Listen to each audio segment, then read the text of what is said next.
We're going to go ahead and get started today. Thank you all very much for joining us. We started a little bit late, but we will make sure we end on time as always. This is going to be our final webinar of the year. There's a lot of stuff that's happened. There's a lot of stuff that's fixing to happen in the next 6 months, starting January 1st, that we're going to hear about. I would like to start with, however, introducing the newly elected president of the statewide organization, Texas Democratic Lawyers Association, Nick Spencer. He's a Houston lawyer who I've already seen in the initial organizing meetings is incredibly well organized and is the perfect person to get the statewide organization off the ground, not just obviously taking advantage of what's built here in Harris County, but all the other chapters up. Thank you, Nicholas, for doing what you're doing. And if you want to go ahead and tell us a little bit about what you plan, that would be appreciated. Thank you, Mike. I appreciate that. I first want to say that the Texas Democratic Lawyers Association is indebted to the work of the Houston Democratic Lawyers Association. They were quite literally the first baby, and all of us are working very hard to ensure that we keep up the same level of work that they've been doing. Most important to know about the Texas Democratic Lawyers Association is that we have been absolutely on fire this year with the work that we've done under our previous president, Barbara, who made sure that the voting protection was the core mission of the Texas Democratic Lawyers Association as it was getting off the ground, which required us to be on conference calls every single Tuesday at 4 o'clock. And we had some of the most committed lawyers in Texas making sure that this vote was as safe and as fair as possible. So the Texas Democratic Lawyers Associations hit the ground running and made sure that great strides could be made here in Texas with voting. Our most important task going forward is ensuring that the statewide organization has a statewide footprint. So we're actively engaged in the process of setting up new chapters to make sure that other locations in the state have as much of a representation as the Houston market with the Harris County Democratic Lawyers Associations. So we're actively recruiting new chapters in new cities. So if you're interested in joining the mission of the Texas Democratic Lawyers Association, please reach out. I'm certain that our contact information will be put in the chat. We'd be delighted to have you on board so that we can tackle some of the new missions that we have, such as the redistricting fight that's about to get started, such as the ongoing voting protection rights work that we will be doing over the next couple of years. And of course, ensuring that new candidates for office are identified and we're able to put them in the pipeline. So Texas Democratic Lawyers Association has a lot of work that's planning to advance the progressive cause in Texas. We look forward to working with you and for you going forward. Thank you, Nicholas. And I'll add there's what I would call a placeholder website, but it's an opportunity and as kind of an added benefit for y'all, Lanyap, it's free to join the TDLA at this point. So if you'd like to register and make sure you're getting all the notifications about the work that's happening and going to be happening, please go ahead and hit that website. So you'll be included on the mailing list for what's going on. And as Nick pointed out, we're not crazy about sending an email a day. It's not like a fundraiser, but if you can and are interested in not just what you're able to do locally, but also what you can do statewide, including at the legislature, please go ahead and hit it. Well, as everybody on this call, I know understands, there's a lot of things that can happen in 6 months plus in Texas at the legislature. We now have a different legislature, a different speaker, a different situation, but we still need as Democratic lawyers and as folks interested in the process, advocates for the folks in Houston and across the state that really need the legislature to do things, whether it's criminal justice to dealing with the aftermath of the pandemic. And we're very fortunate that we have 3 of those advocates for working Texas families here today. Senator Carol Alvarado here from the Houston area will start talking not just about the procedural, kind of what she sees ahead, but also I've encouraged each of our presenters to share the opportunities, whether it is, for example, in the new attention to some of the criminal justice issues, whether it's what the pandemic has brought in awareness across the gamut that might be an opportunity for some progressive legislation to make a difference. We're really looking forward to that. For those who don't know, and I don't think there's anybody on here, Senator Alvarado, she's got a long record of accomplishments in government even before she joined the Senate. But what I think speaks most clearly to her character is the fact that she likes to be recognized as someone who's nice, reasonable, and a good person. Thank you for joining us, Senator Alvarado, and I'll turn it over to you and the representatives. I was just joking when I said you should include that in the intro.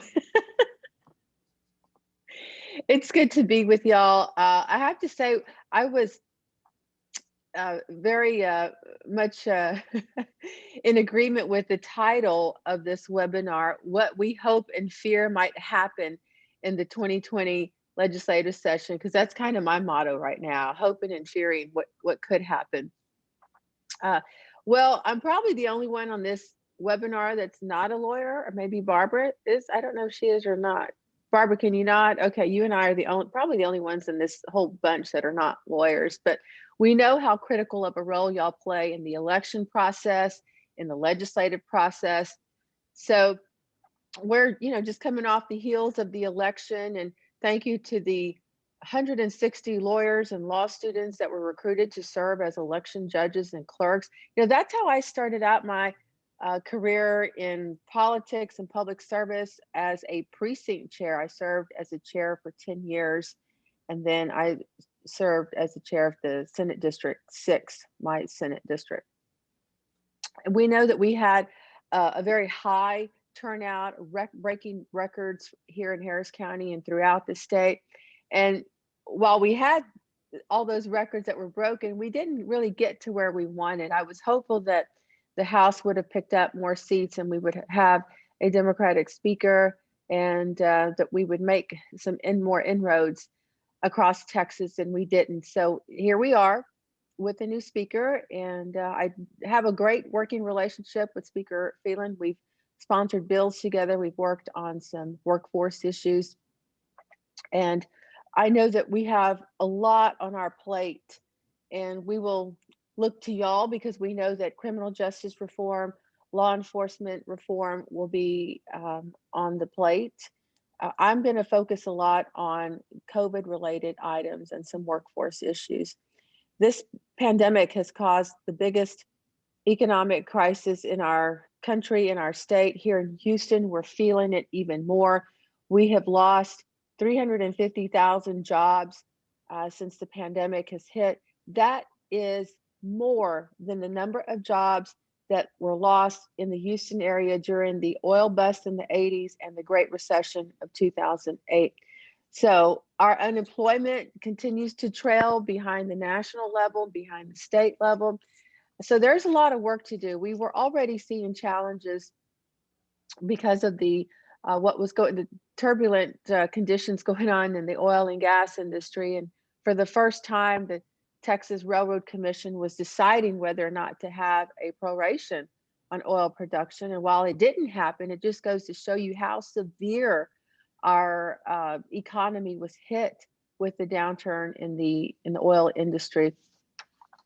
COVID has shined a light on a lot of things that many of us on our side of the aisle have been talking about. For example, health disparities. We know that communities of color face more health disparities than anybody else for a lot of reasons. Lack of grocery stores, access to fruits and vegetables, and fitness facilities, parks, green space. And we know that there's also been a digital divide across our state. And that's why 17% of Texans do not have access to Wi-Fi.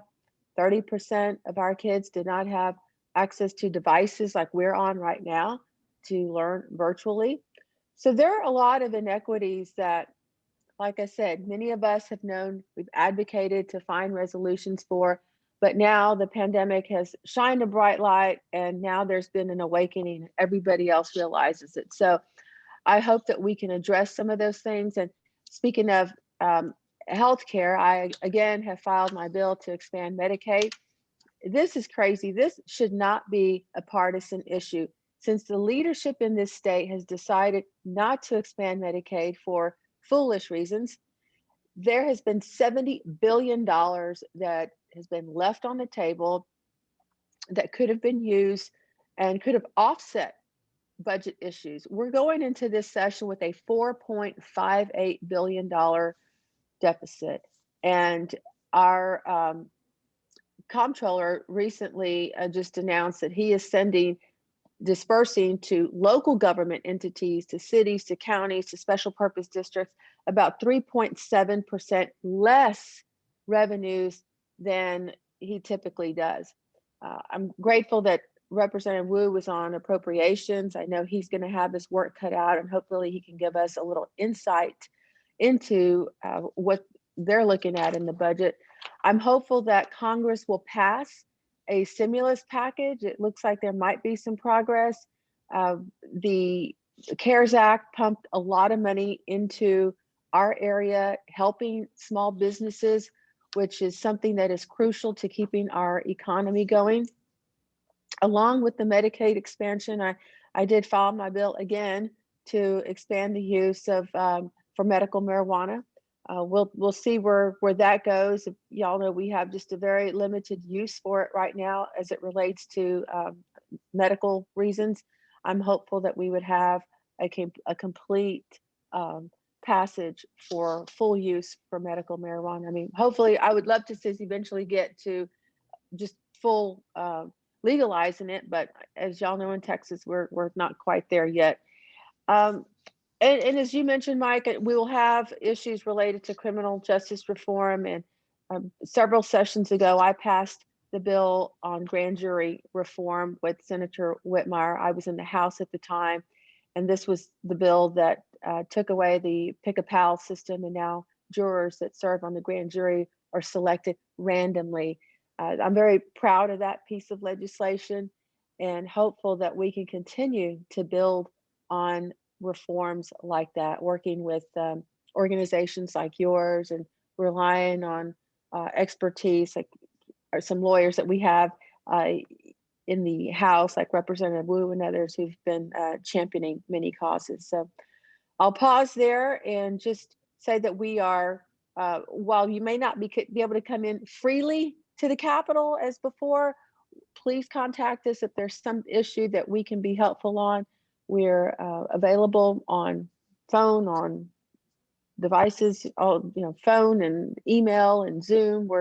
I always like to say we're a call away, we're a click away, we're a Zoom away. So with that, I'll kick it over to my two colleagues. Thank you, Senator. And actually, I should have done this at the get-go, is gone ahead and introduced our other panelist, Representative Gene Wu, who, from all his work, not just as a legislator, but in the community, is someone who spends his time representing kids in CPS, and he's an active practicing attorney. I know from some involvement I've had that he's also very engaged in, based on his background as a prosecutor here in Harris County, in making sure that our criminal justice system works the best way it can.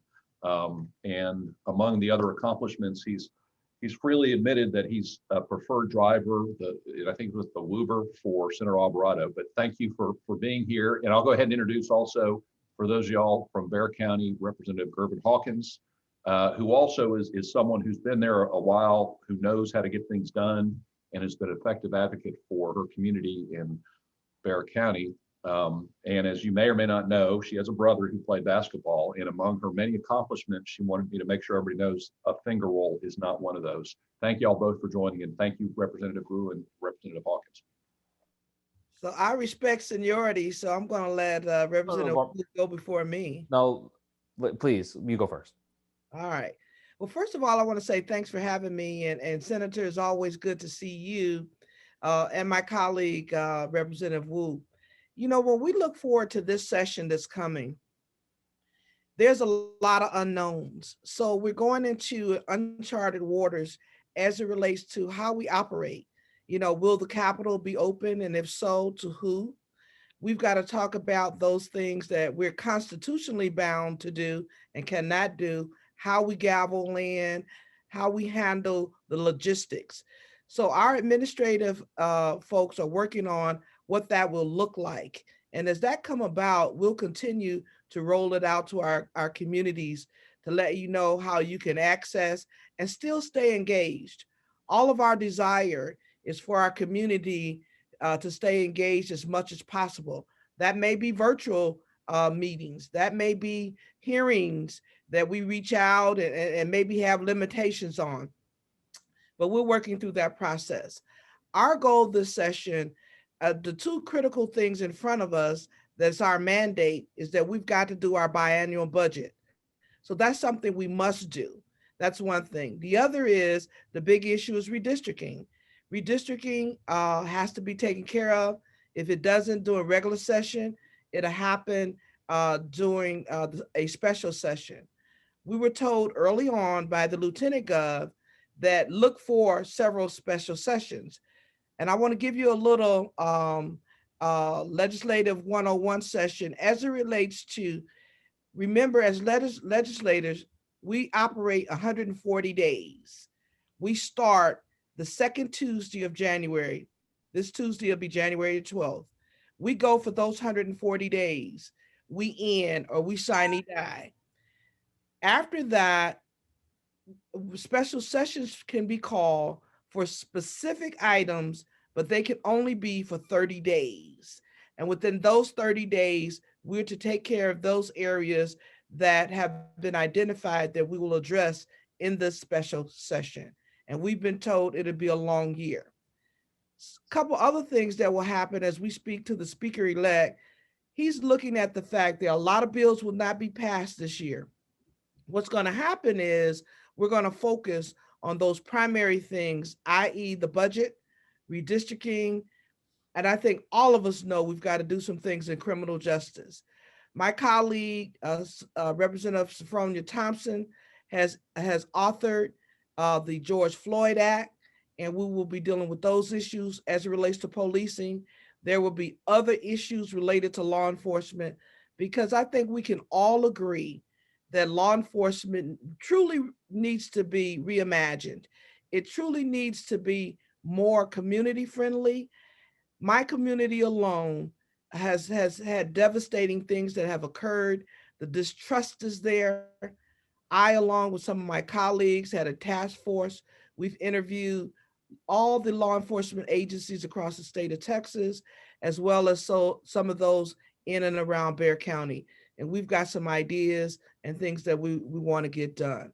But I'm excited about this year for this reason. I believe we turn challenges into opportunities. And that's our goal this year. How we take these historical times we're engaged in and we deal with those things we're faced with. And that's a whole list in terms of our mental health, trauma, in terms of our economic standing, reduced revenue, all of those things that is going to impact the great state of Texas. So I want you to know that all of us are committed, dedicated to what we must do. And we're going to turn this big challenge into an opportunity. And Representative Wu, you know, me and you have worked shoulder to shoulder on many issues, and we will continue to do so. So I turn it to you. Thank you so much. Again, everybody, hi, I'm Gene Wu, and I represent Southwest Houston, which is, if you're familiar with Houston, is like the Sharpstown, Gulfton area of Houston. I represent an incredibly diverse community, and I have one of the largest refugee and immigrant populations in the entire state. This is I just got reelected to my 5th term. So I'm about to hit the 10-year mark soon after this session. A lot of the stuff that I work on is related to the criminal justice world. I work on a lot of juvenile justice, adult criminal justice issues, but the main part of my legislative job is to be on appropriations, and I plan to stay on appropriations this next session. And as I tell everybody, the budget is everything. The budget is as Barbara said, is the only thing that's required by law to be passed. It's the only thing we have to pass, and we will keep coming back until we pass one. And that is probably one of the areas of greatest danger for the entire state. Now, redistricting is really important, and it's a great danger for Democrats. And that's just reality. It's more politics than anything else. But like nobody's gonna die because of redistricting. But people will suffer depending on how the budget is done. And especially as someone who works a lot on the criminal justice side of the budget, how we treat the budget, what we do, what programs we fund, how we pay for therapy and all this other stuff versus how we pay for incarceration and other type of items, that changes our reality. But, even before we get to that, I'm going to be the downer here. I'm going to be Debbie Downer and just say, that I don't know what the hell is going to happen. And I think it could be a complete cluster. And not the least of which is one, this is not the legislative session that since we're here at the Democratic Lawyers, this is not the legislative session that Democrats expected. Okay, let's just be honest about that. For whatever it's worth, I think, as a Democrat, as someone who was trying to do stuff and help people get elected, and we kind of screwed the pooch on this, and we were expecting to be leading the Texas House right now, and we're not. So that dramatically changes what happens. But the bigger shadow in the room, of course, is COVID, and this is a reality that is starting to hit really hard. Even today, if you follow Scott Braddock, one of the reporters that covers the Capitol, he's talking about how the Lieutenant Governor, Dan Patrick, is, despite his outward statements, is immensely fearful of the COVID-19. As someone who has multiple comorbidities and is at a high risk group, and as are many of Senator Alvarado's colleagues in the Senate, they're immensely afraid of what's happening. And what the Senate has proposed will happen during session is vastly different from what the House is currently proposing what will happen during the session. And those things even, I think, will dramatically change depending on what happens in the next few weeks.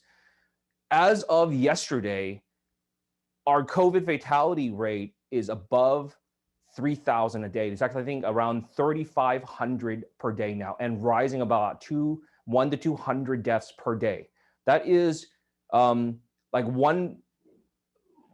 1.5 9/11s every single day, and rising rapidly.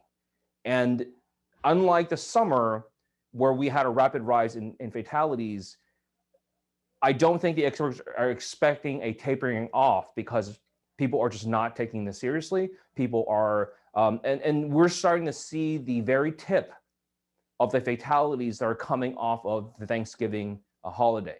And these are all people who are, we're about 2 weeks out from that, and people who have gotten sick over the holiday. So the short end of this is this.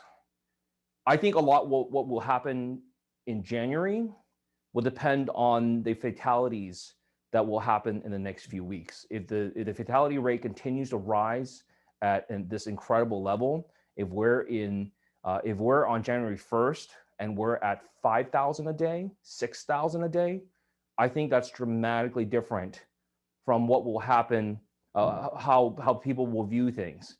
I don't want to get sick. I don't want to get my family members sick, and I know other colleagues don't want to get sick either. So I don't know what the answer is, because I don't know what the future for the next few weeks hold, but I don't think it's going to be good.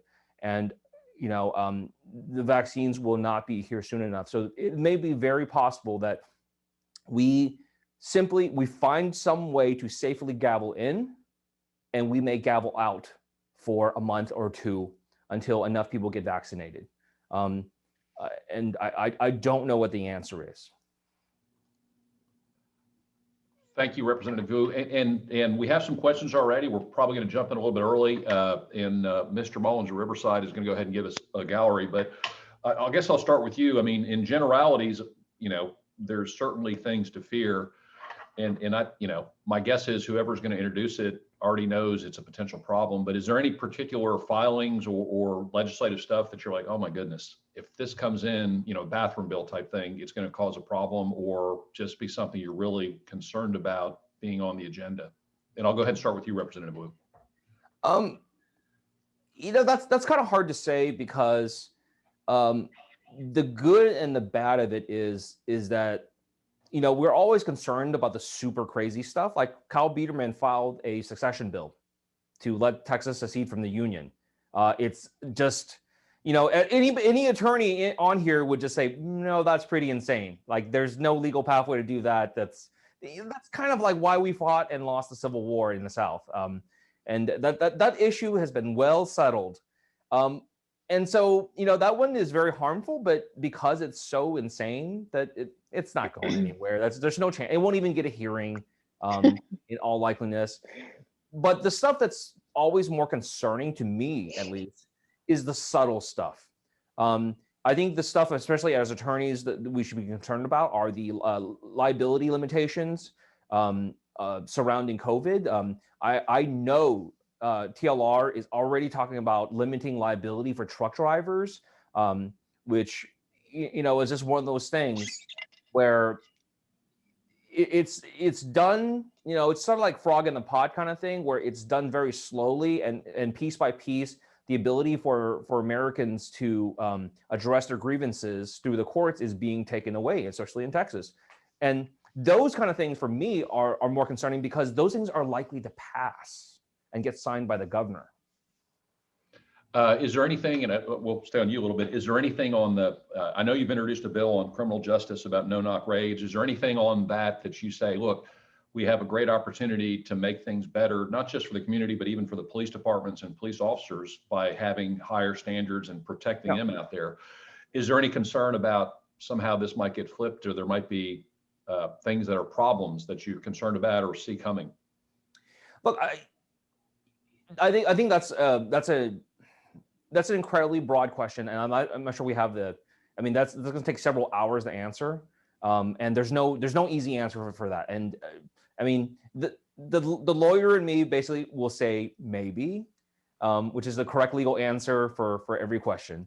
But I'll tell you this: COVID-19 and the murder of George Floyd, if there can be a silver lining in it, is this: that it has made Americans rethink the criminal justice system for the entire nation. In the past, we say, oh, you can't let people out on bonds. You can't let people out on PR bonds. You can't do all this stuff because society will upend itself, and cats will marry dogs, and the sky will fall and all this stuff. And lo and behold, COVID happens. People are out. The criminal justice reforms that we've been begging for decades suddenly get implemented, and we look up and the sky has not fallen, and the apocalypse has not occurred, and it actually works pretty well. And all of a sudden, jurisdictions around the nation, including Texas, are looking at their memos and saying, this is not bad. We could make this work, and we're saving a lot of money, and people are getting better outcomes. People are still coming to court and doing what they're supposed to be doing, no dogs have married any cats, and we're good. And along the same point with George Floyd, and Representative Gervin-Hawkins can talk more about this. She's more in a place to talk about this. But as someone who works in the criminal justice world, I think in the past, there's many people on the other side who sort of like talk themselves out of doing anything by saying like, oh, it didn't happen that way. It's not a big deal. It doesn't solve anything. But enough Americans sat there for 8.5 minutes and watched a man be murdered for no reason. And even Republicans, even people who were staunchly against these kind of reforms, could no longer say, okay, that's fine. Yeah, that's fine. Even people who were staunchly against it, no, that's not okay. You shouldn't do that. There's no reason for that, right? And so I think the tide of public opinion is changing, has changed, and will continue to change. And we should use that to the best of our abilities and best to our advantage to continue forward with the things that are being done. Keep the changes that have already been made in place and continue to march forward. I think the opportunity for Representative Gervin-Hawkins and Representative Symphonia Thompson to push forward the George Floyd Act, it's now or never. So let me go ahead and ask Representative Gervin-Hawkins, can you go ahead and describe kind of what we're talking about when we talk about the Floyd Act and what that includes, and how do you think it'll impact folks on the ground in the community? Well, I want to start by just basically saying any logical person can admit that law enforcement, the whole apparatus has to be addressed, okay? I want to state this too. I'm not for defunding the police. I want to be clear on that. What we've got to do is change the relationship between policing and the community. No doubt the national stereotypes against African Americans have adversely impacted the interactions. So what we've got to do is look at not only what happens at the police level, but what's happening at the training level, what's happening at the offer selection level. I call it, is it a right fit? Everybody doesn't need to be a police officer.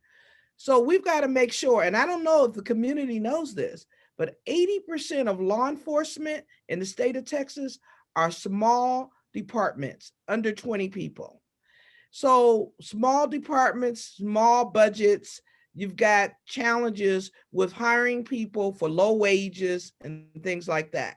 So when you look at the George Floyd Act, it addresses the actions related to how police interact with people, i.e., chokeholds, no-knock warrants, and things like that. And I would suggest that everybody on this call pull that act and start looking at it, and really start looking at how they can weigh in on those things that are happening. But for me, the picture is so much bigger. We're looking at also, for me, the academic slide, Mike, that's happening. We're talking about minority students being totally damaged, not only from the digital divide, but the loss of in-person education, because people learn differently. We've got the different learning modalities. And think about it, someone who has to have that hands-on, that person in their ear, that modeling of something. We're talking about having generations of illiteracy. That's going to increase the need for law enforcement and or potential actions that's taken at the courts. So we've got a big picture we've got to look at. And through the Texas Legislative Black Caucus, we're looking at more of a comprehensive approach, not just a one and done, but how we address the challenges that are impacting our community in the most negative way. So again, George Floyd Act is one. I've got 3 bills that I'm filing that's focused on police contracting, police misconduct, and it really focuses around more on accountability. I think all of us need to know and can appreciate the fact that in every profession, there needs to be accountability. And so with that accountability comes those challenges and those matrix that we need to judge what our officers are doing out in the field. Thank you, Representative. And actually, you pointed out something that I know that Senator Alvarado raised at the get-go, and that's the reality that, you know, I think there's a school, Youth and Trial Lawyers Foundation has helped out for about 30 years now, JFK. One of the things we found out at the beginning of the pandemic where we could help out immediately was that 40% of the students did not have access or a device to access the internet, which kind of made the whole spring semester kind of worthless for the 40%. Senator Alvarado, what do you see legislatively? You know, I don't know that you can give a laptop to every or a tablet, as we're able to help at least at that one school, but what do you see on the ground potentially happening this session that might make a difference to those students who just aren't part of what we're all doing now? Well, I think expanding broadband, that we have to get our arms around that. And there's been a bipartisan effort we've seen so far. A lot of our colleagues in rural parts of Texas realize that this is a big problem for them. And it's a problem even here in Houston and in all of our urban areas. We do have a lot of need for that. And we partnered with the private sector to get a lot of devices donated. I know many of our offices were engaged in that and will continue to do so, but I'm hoping that the leadership in this state can engage the private sector to be proactive on this and to put in the budget. I mean, Representative Wu, I hope he'll be working on this, but we have to make sure we keep the funding for the things that were in HB3 to keep that going. And how else can we add to that to make sure that our schools are fully equipped with devices? Another thing that I'm concerned about with this election is what bills we may see on election reform. We've already seen, Texas once again in the spotlight, and not for a good reason, but with our embattled AG taking on this frivolous lawsuit, putting his nose in other states' business is just ridiculous. And as taxpayers, I don't know how much money was spent on that. And then dragging along 17 other attorney generals from across the country. Once again, Texas is, in the news, in the spotlight, but for something that's just mind-boggling and out of the ordinary. So I'm concerned about that there's going to be an effort to not voter ID, the photo ID, because we already have that, but other things surrounding mail ballot voting and early voting. I think that we may see some things that could be damaging to our electoral process. Senator, actually, while we're on you, I mean, I saw that there was some at least pronouncements by our Lieutenant Governor about changing in voting in the Senate, mechanical issues that can have a big impact. What do you feel either uncomfortable or comfortable sharing with us about your thoughts about that? Are you talking about the rule change? Yes. Okay.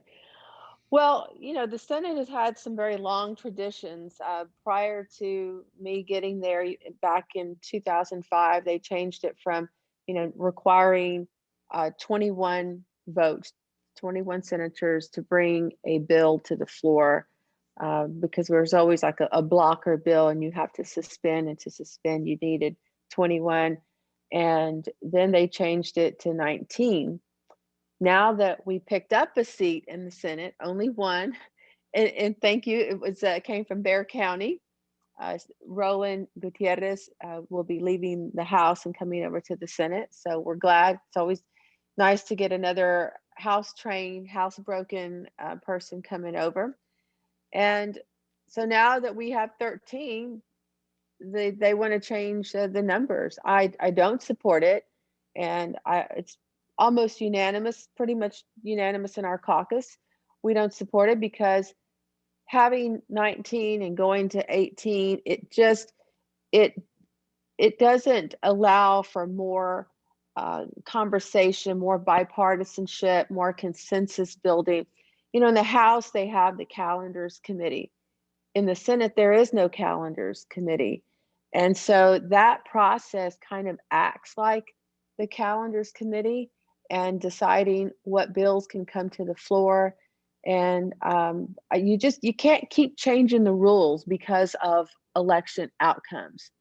And the Senate has prided itself on these long-standing traditions and formalities, but when it's convenient, they seem to want to change that, and I'm not supportive of that.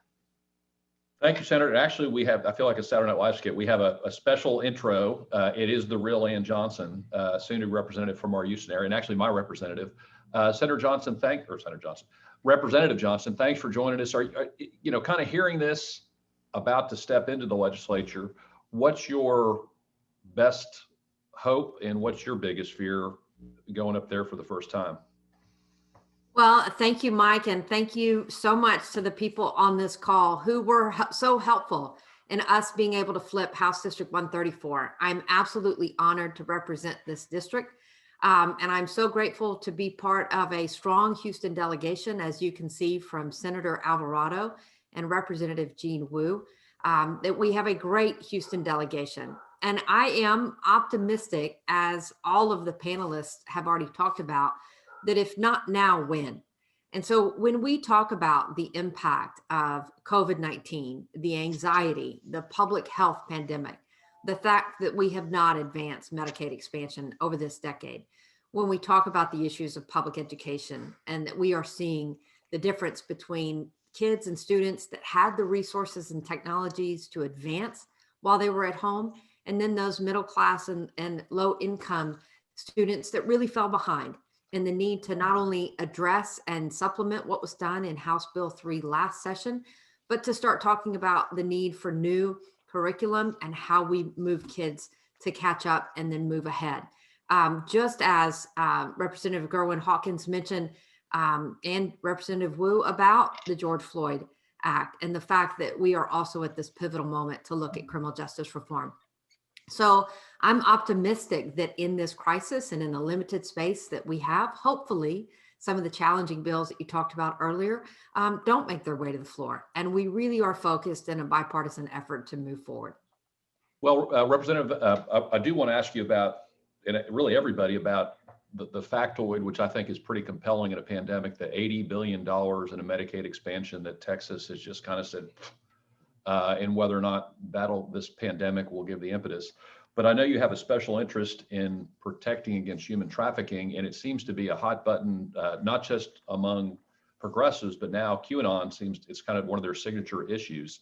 Do you see that? And I'm not saying, Yeah. but I mean, you take your friends where you find them. Do you see that as something, because it's such a hot button issue, that might have some chance of success of safeguards for our most unprotected this legislature? Well, of course, the moment of this pandemic and crisis exacerbates the need for protection of victims of human trafficking, because the common theme among victims is vulnerability.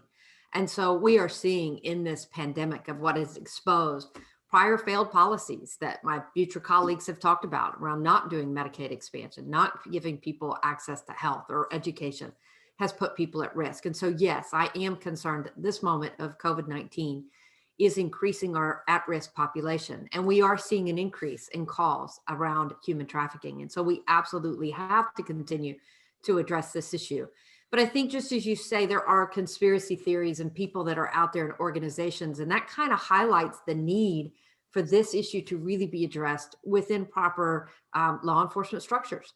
This is not an issue that we can send out to individuals to do on their own. We need a real targeted approach that takes leadership from Austin across the state.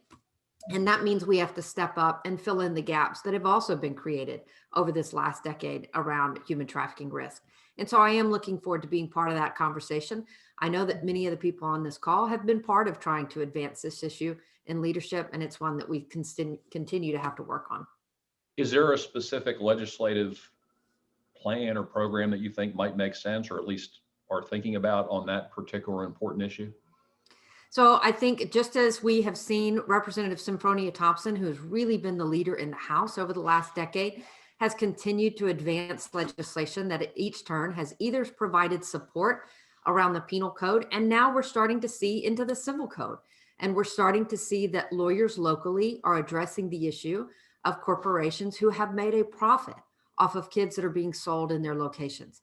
And so I believe we can continue to make advances in both of these areas and continue to have Texas be a strength in our structures. But then you need support. Representative Gervin-Hawkins mentioned earlier, when we talk about law enforcement across the state, we're talking about small units that need support, and human trafficking is one of the tougher crimes to investigate and prosecute. And so we are not just talking about our big urban areas, but we're talking about needing to provide support for law enforcement across the board for our most vulnerable, whether in urban or rural areas. Everybody is potentially a victim of human trafficking in our state. Thank you, Senator Alvarado. In terms of kind of the rule changes and the moving goalpost, what's the best hope you have for at least a line maybe sticking every now and again? Well, I wish that some of my colleagues on the other side of the aisle, who I know, several of them oppose it, would stick to their guns and speak up and voice their opposition to it. But that's unlikely to happen. You mean there's a Republican that won't speak up when he or she sees something being done wrong? Well, we've seen that happening on the national level, whether it's been not recognizing President-elect Biden to these crazy allegations of voter fraud. And, speaking of voter fraud, I mean, once again, Texas in the spotlight with the retired HPD Captain Mark Aguirre, who I knew back in the day, and you just shake your head with all of this nonsense, that he was holding up this poor man, accusing him of holding all these illegal ballots or something. It's just ridiculous. But my hope is that we can stay focus on issues that are going to bring resolutions for the disparities that we've seen with COVID, that we can pass a budget that continues to fund HB3. We're going to have some fights on our hands, like I mentioned, the election reform that we know our friends on the other side of the aisle are going to have things that hurt our democracy and will put us back. And then, of course, I'm on redistricting, so that will be another issue that we'll have to tackle. And then the continuous attack on local control. There's a big effort to keep local entities from having lobbyists. They call it taxpayer funded lobbying, folks on the other side of the aisle. And I hope that mayors, whether they're big cities or small cities, rally around this issue, because it's a way to chip away at local control. And we've seen this tug of war between the governor and local mayors, especially in Austin. And it has to stop. I mean, if you want to be calling the shots on what cities and counties are doing and overreaching your authority, then you ought to run for local office. And if people aren't happy with the way our local officials are running their counties and their cities, then don't vote for them. But to have this overreach, and it's been constant, it's been happening for a while. But on this particular issue, I'm really concerned that we could see that moving forward. Thank you. And I'll circle this back to Representative Wu and Gervin-Hawkins in terms of kind of the issues where the circles coincide, and maybe, one of them obviously is criminal justice, but there are other areas where potentially, because of either changes brought by the pandemic or just reality has started hitting people in the face, that you see the potential for bipartisan, which is absolutely critical here, moving things that need to be moved that have been waiting. Go ahead, Gene. Okay. I've been wanting to say this the entire time you guys were talking, but the quote is, politics makes strange bedfellows. And as someone who works in the criminal justice world, I end up siding and partnering up with some of the most extreme people on the other side. And it just is whatever it is, and they want criminal justice reform for very different reasons than what we want. I mean, on the Democratic side, we always talk about social justice, about quality, about leveling the playing field and making things fair. On the other side, I mean, I work in lockstep with the Texas Public Policy Foundation, which is one of the most extreme right groups in Texas, but we have no daylight between us on any criminal justice issue. And sometimes they're actually more progressive than I am on certain criminal justice issues. But they want those changes for other reasons, for small government reasons, for libertarian reasons, whatever it is. I don't care though. I really don't care. And anytime that we can find a reason to work with our colleagues across the aisle, I'm happy to do so. I don't care what their motivation is. I don't care if it's a crazy conspiracy and stuff. As long as we get it done, that's the only thing that matters. One of those things that I'm excited about is marijuana. And I will say for the record, again, I've never used marijuana. I've never tried it. I've never been offered it because I'm such a square. But I'm excited that the Texans potentially could be able to use it without criminal repercussions. And this is a real big thing. As someone who's both prosecuted tons of people, and I'm sure Ann Johnson has as well. Just when we were in a DA's office, we probably handled thousands of pot cases and small amounts that are just unnecessary. It's a burden on a criminal justice system. It's a drain on our resources. It fills up the jails. And potentially we could take that and make it into a moneymaker for the state. We could help fund education. We could help fund police reform. We could help fund mental health care and just so many different things. And that is going to be a bipartisan issue. In fact, in sort of my discussions, and I'm not gonna name names, but the people who are opposed to it actually come from both sides. We have Democrats who oppose it. We have Republicans who oppose it, but and a lot of them oppose it on this sort of like, well, it's the way we've always done it kind of thing. And I always say that's not a good reason to do something. That's a bad public policy justification. But I'm really hopeful that because of COVID because Canada is legal, Mexico is about to be legal. We're now surrounded by states that are legal, and literally a Texan could just drive an hour in almost any direction and be in a state where it's legal, that it's time for Texas to do this. It's long past due, but now because of COVID, because of the budget shortfall, because of our future, it's time. And I'm happy it's a bipartisan issue and not just a Democratic issue.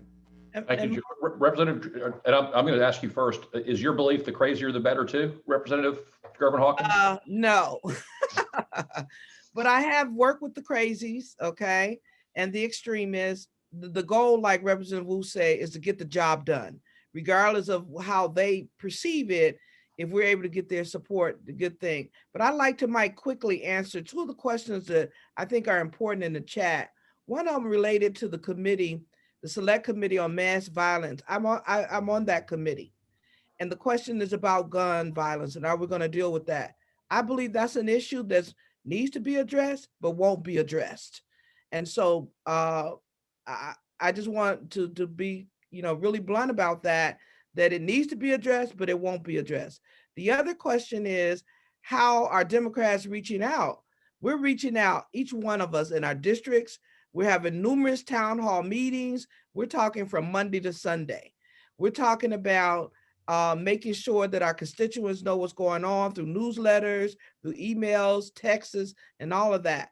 I would say to everyone on the call, you have a role to play. Reach out to us. Reach out to your elected official. If you've got a question, you've got issues, you've got ideas, we work for you. Use us and reach out. Let's make sure it's a bilateral thing, not a one-way thing. So I think that's important. Thanks, Mike.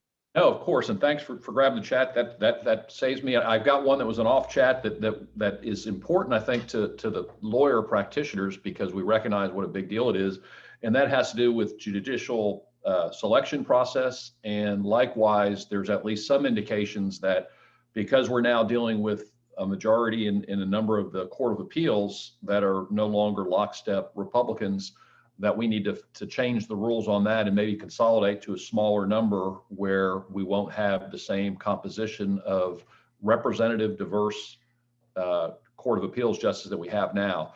Have you all heard about that? Are you aware of what a big deal and why that's so important to the folks that are following this, Representative Wu or Representative Johnson? Let me I just take this real quick, or just start off. But this is something I'm very aware of. And in fact, I'm going to issue a public apology to anyone who's listening. In the past, I had said that maybe we should move to a more of a selection process instead of electing our judges. And as I've had more time to think about it, to go over what the changes would be, the ramifications of doing that, I completely retract my position. And I think being able to elect our judges is very important. And part of the reason I kind of was upset about the current system was sort of like, a lot of my friends got knocked out in the primary, and that's not but at the same time, maybe they should have been knocked out. Maybe because they didn't do their job of outreaching to the community and whatever else, maybe that was what's supposed to happen. But I think if we move away from a electoral process where the people have a say about who they want to be their judge, what we will lose is the ability to have a lot of justices who don't work in major law firms, who didn't go to Harvard, who actually practice a small, who work in a small criminal practice, people who have practical experience. Because what happens in other states where the judges are nominated and then appointed by the governor or whatever else, they all turn out to be big corporate lawyers. even for criminal benches. And they tend to people who have limited experience in the courtroom, and they tend to have people with very similar experiences. They're Ivy League, they're big money firms, and we would lose all the people, like a lot of the judges that we have on the bench in Harris County today. People who come from small practices, people who represent just a mom, and maybe that's all they can do. Maybe they don't represent big corporations. And I think that loss of diversity, that loss of understanding would be a huge loss to our people. Because I think your background, your experiences sway your decisions and sway your understanding. And so I'm going to say very publicly, and if I haven't made it public before, I will admit I was wrong about my statements in the past, and I will admit that I'm wrong in calling for those changes, and I will openly oppose any attempts to basically change our current system of picking judges now that Republicans are losing. Thank you, Representative. One of the things that's particularly impressive is you didn't follow our current president's path of saying you never said that. So thank you for expressing that. And I think a lot of folks share the belief that having judges, justices that have actually represented human beings is a really important part of a justice system that should be attuned for providing justice for all human beings. And actually been in trial. And have been in trial. That's where I was fixing to go. I think we've got most of the questions, but I want to go ahead and give everybody, and I'll go ahead and start with Representative Johnson, because you kind of came on as a guest. If there's anything else you want to share with the hundreds of folks that are listening now, that you're looking forward to, or most concerned about, or most optimistic, or most pessimistic about going into this session. No, thank you again. And I'm excited to be your representative-elect in House District 134, looking into going into session in January and joining our Houston delegation. I'm grateful for the opportunity to serve. And I know that this is going to be a really tough and challenging session. But I think that you're seeing from all of the comments on this call, from all of our colleagues across the state, that this is a pivotal moment for many reasons, and that this is going to be a tough session, and we know it.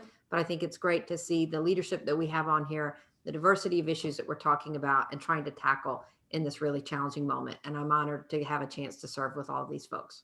Thank you, Representative. Thanks for joining us. Representative Gervin-Hawkins, what you've kind of shared a lot about these issues, and I know that you're going to be out front on some of the issues that we all care about most. Kind of in a finish up, what are you looking forward to? What are you most concerned about going forward? I'm looking for us to resolve some of the challenges that are facing our society. We really have to be very, very mindful and look at making substantive changes. I'm optimistic that we're in a place right now that I think we as a community are at least talking. And my hope is we turn that talk into working together to make sure we accomplish what we need to. We know Texas is on the big stage, and where Texas goes, America goes, right? And so we've got to be that leader that we are and really model working together. And I know there's disagreement at the highest level, but we've got to come together. And I'm with the senator. Let's stop changing the rules. Let's stop moving the goalposts. Every time folks get to a certain point, that's unfair, it's wrong. And we need to make sure that we stop that. Thank you. Thank you. And actually, I just noted we missed Representative Shaw coming through, but I would grab her, but if she can get on, great. Representative Rule, what's your kind of, on top of all the great things that you've shared with us, let's go ahead and end on a high note. What are you really looking forward to besides being in Austin and driving around Senator Alvarado? Hey, that is one of the highlights, by the way. No. Here's what I would say. Even if Democrats don't have the House, I still think we can get a lot of stuff done. And I think a lot of the stuff that we've wanted for a long time, like police reform, criminal justice reform, I think those are still on the table, whether or not Democrats control the House. And some of that is going to depend on the people who are listening today. As attorneys, as lawyers, you have a special place because you have knowledge that other people do not have.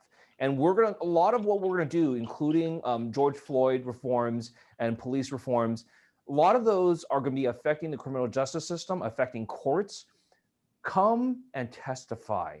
No matter what that testimony, how that testimony plays out, whether it's in person or whether it's by Zoom or whatever, put in your 2 cents. Talk about how your practice works. Talk about your practical experience. Come talk about how these changes would make things better or worse.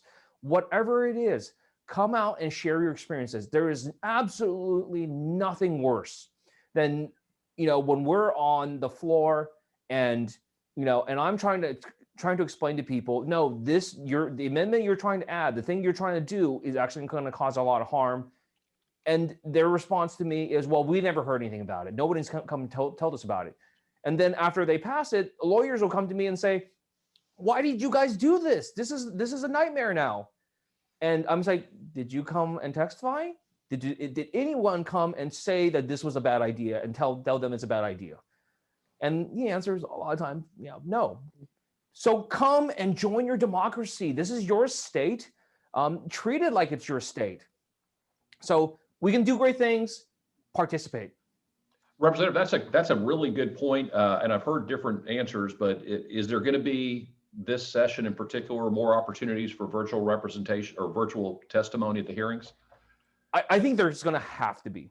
I don't see any way, even if we don't start any kind of committee hearings until March, the vaccine will not be widely available to the public even by then. There's going to have to be some type of accommodation for people to do it remotely. Interesting. Well, we've also another guest, Penny Shaw, representative. Are you video on, or we're going to do something, I think, maybe at the end of the session and welcome y'all to come back for that and kind of talk about the great things that you did and the bullets you dodged. And we're absolutely going to make sure we include Representative Shaw. So Senator, you're kind of the final now at this point, I think. What are you thinking in terms of most optimistic, great things that you're looking forward to that you're going to be able to share with us, hopefully in the early summer? I'm looking forward to riding around in Representative Wu's hot rod. He's a very fast driver, by the way, and I don't mind that. He has a clean car. I give him 5 stars every time I'm riding around in the Woober.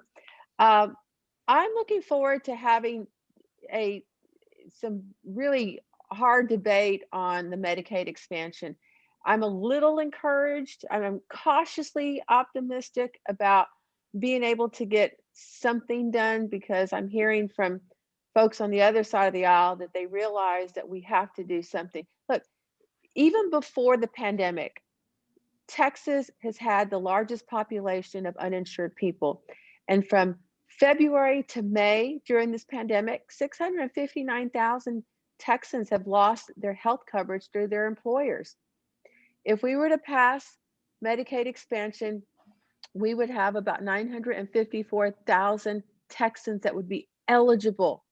That's a lot of people that would have access to Medicaid. And here in Harris County, it would be a little over 223,000.